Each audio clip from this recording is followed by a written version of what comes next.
So chapter number 8, 8.12.2 quit India movement and after. Quit India movement क्या था और उसके बाद में क्या क्या चीज़ें हुई. So let us see. The failure of the Cripps mission made the Indians frustrated and embittered. It was felt that time had now come to launching another mass movement against the British rule. मतलब जैसे जैसे वो fail हो रहे थे, like Cripps mission जो उन्होंने किया, क्रिप्स मिशन, तो उसमें वो फेल हुए और उसके बाद अब वो इंडियंस फ्रस्ट्रेटेड हो गए थे कि अब एक मूवमेंट आ गया है, अब ऐसा टाइम आ गया है कि अब एक और नया कुछ हम लोग मूवमेंट करें, एक नई कुछ चीज करें जिसकी वजह से उन लोग को वापस से ये जो है ब्रिटिश लोग जो है इनके अगेंस्ट हम लोग वापस से खड़े रहे और हमारी यूनिटी को प्रेजेंट करें. Discontent of Indian people was increasing due to wartime shortage and growing unemployment. अब ये फ्रस्ट्रेशन किस वजह से आ रहा है? तो एक बहुत टाइम निकल रहा है, फिर भी हम लोग उनके अंदर ही हम लोग उनकी ही बातें सुन रहे हैं और अनएम्प्लॉयमेंट क्रिएट जो हो रहा है यहाँ पे, ग्रोइंग अनएम्प्लॉयमेंट, कंटिन्यूस बेसिस पे अनएम्प्लॉयमेंट बढ़ता ही जा रहा है, किसी को अनएम्प्लॉयमेंट नहीं मिल रहा है, उसकी वजह से ये फ्रस्ट्रेशन ज्यादा से ज्यादा बढ़ रहा था. There was a constant danger of Japanese attack. अब एक तरीके से लोग इस तरीके से भी डर रहे थे कि जापानीज जो है वो लोग अटैक न करें, एक ये भी डेंजर था. The Indian leaders were convinced that India would be a victim of Japanese aggression only because of British presence in India. British लोगों का जो presence है इंडिया में, इस वजह से जापानीज लोग बहुत ज़्यादा aggression में है. So वो क्या होगा, like इस वजह से वो लोग विक्टिम ना बन जाए, विक्टिम ऑफ जापानीज ना बने, विक्टिम ना बनकर मतलब जापानीज लोग अब इंडिया पे अटैक ना करें because of British presence in India. Gandhi said the presence of the British in India is an invitation to Japan to invade India. Gandhi ji भी ऐसा कहा करते थे, लाइक अगर ब्रिटिश लोगों का प्रेजेंस अगर इंडिया में है तो ये एक टाइप ऑफ इनविटेशन है टू जापान कि वो लोग इधर अटैक करें, लाइक इन्वेड इंडिया, इंडिया को इन्वेड करने के लिए. Subhash Chandra Bose who escaped from India in 1941 repeatedly spoke over radio from Berlin announcing anti-British feeling which gave rise to pro-Japanese sentiments. अब जापानीज लोगों को जो था बर्लिन से जो सुभाष चंद्र बोस जी जो थे who escaped from India in 1941 repeatedly spoke over radio, वो रेडियो पे कहा करते थे from Berlin announcing anti-British feeling. सारी की सारी ऐसी चीजें कहते थे, वैसी वर्डिंग सुन के वो करते थे जिसकी वजह से एंटी ब्रिटिश फीलिंग्स क्रिएट हो, right, which gave a rise to pro-Japanese sentiments. The Congress under Gandhi felt that British must be compelled to accept Indian demands or quit the country. The Congress under Gandhi felt that the British must be compelled to accept Indian demands. इसमें ये लोग ऐसा चाहते थे कि British लोग जो है वो इंडिया की डिमांड्स को माने, समझे और उसे स्वीकारे, या तो फिर क्विट द कंट्री, या तो फिर वो कंट्री को क्विट करे. A meeting of Congress Working Committee in the WADA passed the Quit India Resolution on 14 July. इन्होंने ये Quit India Resolution पास किया 14 जुलाई को 1942 में, which was later endorsed and passed on 8 August at the Bombay session of Congress. फिर बॉम्बे में जो session हुआ कांग्रेस का, सेशन ऑफ कांग्रेस, वहाँ पे भी इसको 8 को पास किया. The Congress decided to launch a mass struggle on non-violent lines on the widest possible scale. Addressing the Congress delegates on the night of 8th August, Gandhi ji, in his soul-stirring speech, said, Gandhi ji ने भी कहा, I therefore want freedom immediately, this very night before draw, if it can be had. I am not going to be satisfied with anything short of complete freedom. जब तक complete freedom नहीं मिलेगा, तब तक वो भी satisfied नहीं होंगे. I am not going to be satisfied. तब तक वो satisfied नहीं होंगे without anything short of complete freedom. Here is a mantra, a short one that I gave you. You may impart on your heart and let everyone breathe of your. Give expression to it. The mantra is do or die. उनका एक ही मंत्र था, do or die, करो या फिर you can die. We shall either free India और die in the attempt. हम लोग या तो फिर इंडिया को फ्री कर दे इन सारी चीजों से, या तो फिर हम लोग डाई हो जाए। In the attempt we shall not leave to see the perpetuations of slavery. इसमें कभी भी we shall not leave to see the perpetuation of slavery. हम लोग इसलिए जिंदा ना रहे कि वो जो सारे प्रॉब्लम्स है उन्हें हम लोग देख देख कर हम खुद ही परेशान हो। जो भी सारे प्रॉब्लम्स क्रिएट हो रहे हैं मजबूरी में, वो सारे प्रॉब्लम्स को जो फेस कर रहे हैं, हम लोग वो सिचुएशन देखने के लिए जिंदा न रहे। But before the Congress leaders could start the movement formally, all important leaders of Congress were arrested before the draw of 9 अगस्त 1942। सारे के सारे कांग्रेस के जो लीडर्स थे उन सबको अरेस्ट कर दिया गया before the draw of 9th August 1942. Congress was banned and declared as an illegal organization. The press was cancelled. Congress को फिर लोगों ने बैन कर दिया और इसे एक इलीगल ऑर्गेनाइजेशन का नाम दे दिया गया। The news of the arrest of popular leaders shocked the nation. Their anger and resentment was expressed through numerous agitations, hurtals, processions and demonstrations in the all part of country. With most of the important leaders in jail, the movement took a different shape to the different places. The people gave vent to their anger by burning government buildings, police stations, post offices, anything that symbolized British authority. Railways and telegraph lines were disconnected at some places, such as in Balia district in UP, Midnapur district of West Bengal and Satara in Bombay. The revolt took a serious turn. Inspired by the mantra of Gandhiji, people were ready to make the supreme sacrifice. The British with its army and police came down heavily on the Indian people.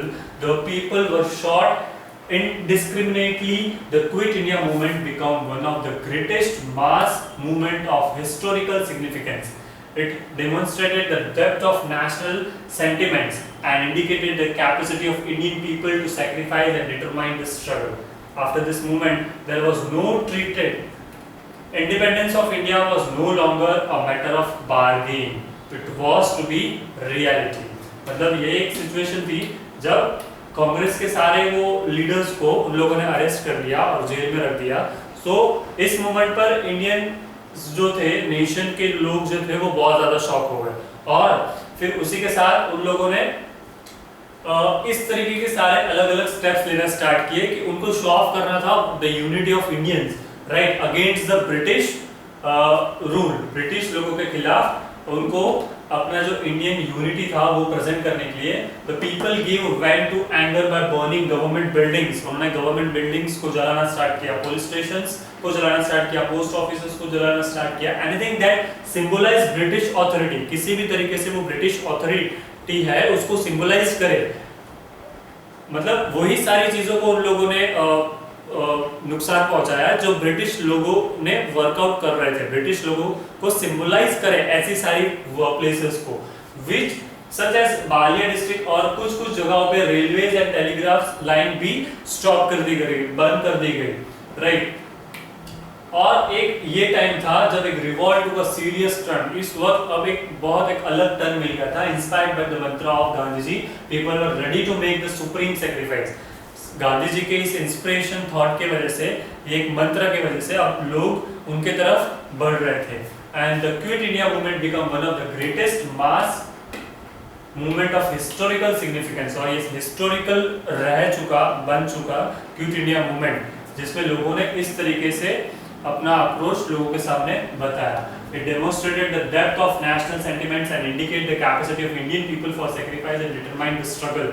लोगों की struggle और Indian people की sacrifice को ये represent कर रहा था। After this movement there was no treated. Independence of India was now no longer to matter of bargaining. अब ये bargaining का matter नहीं रह गया था of independence। मतलब independence पाने के लिए independence अब कोई bargaining की चीज नहीं रह गई थी। It was to be a reality। अब ये reality बनकर रह गया था।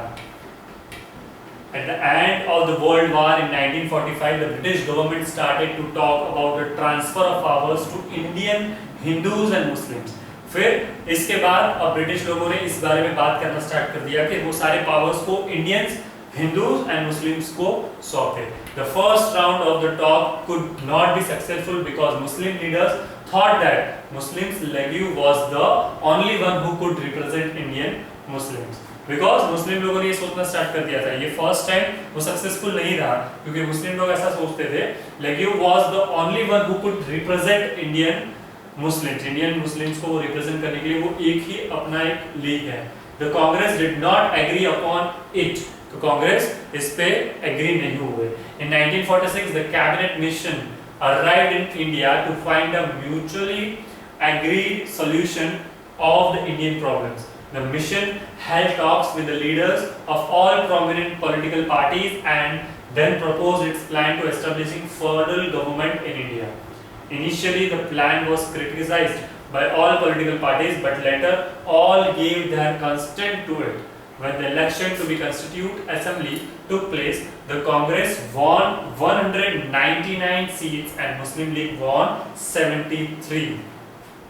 तो इनिशियल बेस पर कांग्रेस ने वो उन्हें अलाउ नहीं किया, क्योंकि वो लोग ऐसा मानते थे कि सिर्फ मुस्लिम लीग ही एक ऑर्गेनाइजेशन है जो मुस्लिम लोगों को रिप्रेजेंट कर सकता है। बट इससे कांग्रेस जो पार्टीज थी उन लोगों ने इससे डिनाई किया। फिर इन लोगों ने एक नया स्टार्ट किया, एक प्रोमिनेंट पॉलिटिकल पार्टीज, सॉरी यहाँ पे था, the Congress did not agree upon it. In 1946, the cabinet mission arrived in India to find a mutually agreed solution of Indian problem. अब ये इंडियन प्रॉब्लम का एक म्यूचुअली बैठकर अंडरस्टैंड उन्होंने सोचा और इस पे वर्कआउट करना स्टार्ट किया। The mission held talks with the leaders of all prominent political parties and proposed its plan of establishing federal government in India. एक फेडरल गवर्नमेंट बनाया जाए इंडिया में, ऐसा इन लोगों ने म्यूचुअली अंडरस्टैंडिंग के बेसिस पर, कन्वर्सेशन के बेसिस पर, डिस्कशन के बेसिस पर ये डिसाइड किया। Initially plan was criticized by all the political parties. Initial basis पे सब लोगों ने इसको क्रिटिसाइज किया, बहुत सारे लोगों ने अपने अपने व्यूज दिए जिसके हिसाब से ये सही नहीं था, राइट। वो लोग ऐसे एक्सेप्ट करने के लिए रेडी नहीं थे, but later all gave their constant to it. फिर कुछ टाइम बाद उन सब लोगों ने उसमें अपना पॉजिटिव रिप्लाई दिया। When the election to be constitute assembly took place, the Congress won 199 seats. और जब ये फाइनली ये इलेक्शन हुआ तो उसमें कांग्रेस लोगों ने 199 सीट्स को लिया, एंड उसके सामने जब मुस्लिम लीग जो थी उन लोगों ने 73 वोट्स, इतनी सीट्स उन्हें कन्क्वाइट की, इतनी सीट्स पर उन्होंने जीत हासिल हुई। New topic, partition and independence of India 8.12.13। Difference soon arose between the Congress and the Muslim League concerning the powers of constitute assembly. The League rejected the cabinet mission plan in the middle of 1946. In September 1946, the Congress formed the government at the center. The League refused to be the part of it. Muslim League celebrated this day as a direct action day on 16th of August 1946 to attain Pakistan. अब क्या होने लगा, क्या problems create होने लगे, अब दोनों के बीच में इस वजह से डिस्प्यूट्स क्रिएट होने लगे कि who will have the powers, कौन ये पावर्स रखेगा, right. Muslim league and considering powers to the constituent assembly, the League rejected the cabinet mission plan in middle of 1946. Middle of 1946 में लीग ये plans को reject कर देते हैं, cabinet mission के प्लान्स को। और फिर इन सितंबर 1946 कांग्रेस जो है वो फॉर्म करती है गवर्नमेंट एट द सेंटर, एक गवर्नमेंट को फॉर्म करते हैं सेंटर में, जिसको लीग इसे रिफ्यूज कर देते हैं to be the part, right. फिर इस दिन को ये लोग इस तरीके से सेलिब्रेट करते हैं, direct action day on 16th of August 1946 to attain Pakistan.